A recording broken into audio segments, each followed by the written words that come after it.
গিয়াস আপনি লিখেছেন, আমার কিছু স্বর্ণ আছে, কিছু ক্যাশ, কিন্তু ক্যাশ টাকা নাই, আমার জাকাত দেওয়া ফরজ হবে কিনা?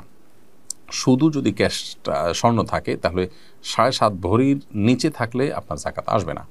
7.5 ভরি বা তার বেশি থাকলে তার সবটুকুর বিক্রয় মূল্য, যেটুকু স্বর্ণ আছে পিওর, সেটুকুর বাজার দর হিসাব করে আপনি 2.5% হারে জাকাত দিবেন। আর যদি অল্প কিছু স্বর্ণ এবং সাথে টাকা থাকে তাহলে সেক্ষেত্রে আপনার যেটি করতে হবে তাহলে যে উভয়টির মূল্য একত্র করবেন, একত্র করে তারপরে সেটার জাকাত আপনাকে দিতে হবে। তো খোলাসা কথা হলো যে শুধু স্বর্ণ থাকলে তার জাকাত আসার বিষয়টি নির্ভর করবে যদি আপনি শুধু স্বর্ণের মালিক হন এবং কোনো ক্যাশ টাকা আপনার কাছে না থাকে সেক্ষেত্রে। এমরিরান আহমেদ আপনি লিখেছেন, নামাজ সূরা ফাতিহা পড়ার পর অন্য সূরা মিলানোর আগে কি বিসমিল্লাহ পড়তে হবে?